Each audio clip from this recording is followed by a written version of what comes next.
Hello' everyone, আজিৰ ভিডিঅ'টোত আলোচনা কৰিবলৈ গৈ আছোঁ ফটো ৰিলেটেড কিছুমান ইংৰাজী বাক্য। মানে ফটো তোলাৰ সময়ত আমি যিবিলাক কথা বতৰা পাতিবলগীয়া হয়, সেই কথা বতৰাবিলাকেই আমি আজি ইংৰাজীত পাতিম। গতিকে ভিডিঅ'টো দৰকাৰী ভিডিঅ'টো সম্পূৰ্ণ চাব। এতিয়া আহোঁ, can you take a picture of me?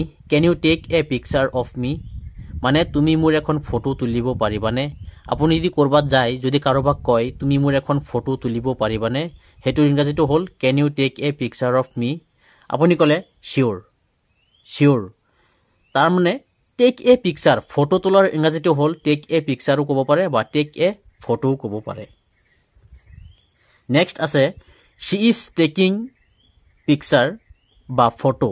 Shi is taking picture বা ফটো মানে তাই ফটো তুলি আছে। শ্বি ইজ টেকিং পিকচাৰ, তাই ফটো তুলি আছে। শ্বীৰ জাগাত যদি দে হয়, দেৰ লগত কি হ'ব? ইজৰ বদলি আৰ হ'ব।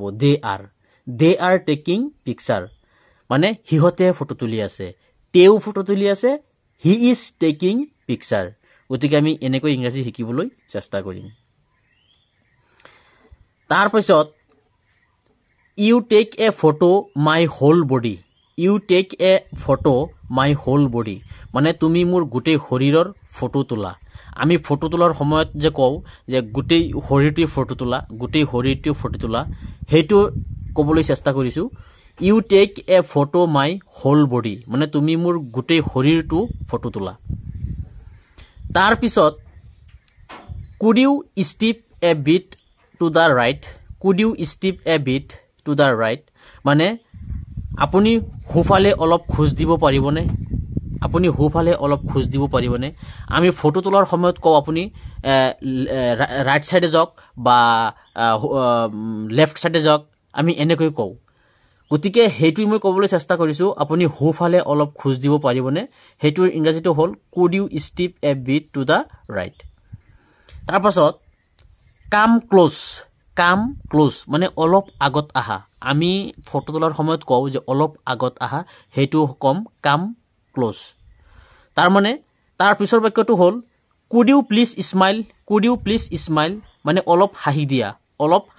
Could you please smile.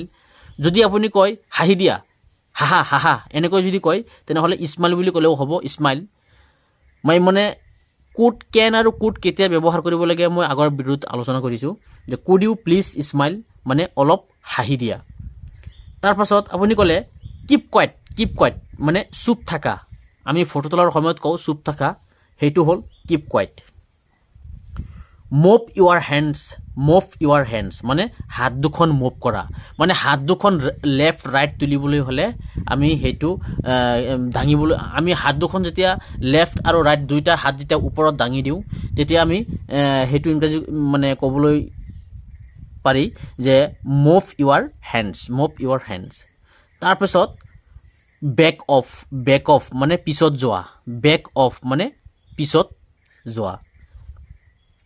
তাৰপিছত নেক্সট আছে may I have a look মানে মই এবাৰ চাব পাৰোঁ নেকি। ফটো তোলাৰ পাছত আমি নিশ্চয় কওঁ যে মই এবাৰ চাব পাৰোঁ নেকি, সেইটো হ'ল may I have a look, মই অলপ চাব পাৰোঁ নেকি। ধন্যবাদ বন্ধু বান্ধৱীসকল, আজিৰ ভিডিঅ'টো ইমানেই। গতিকে মই গ্ৰামাৰৰ বিষয়েও আলোচনা কৰিছোঁ।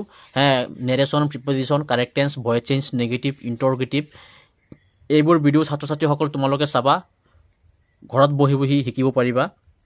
গতিকে ভিডিঅ'টো লাইক কৰিবলৈ নাপাহৰিবা আৰু চেনেলটো ছাবস্ক্ৰাইব কৰি দিবা আৰু পেজটো ফ'ল' কৰি দিবা। ধন্যবাদ।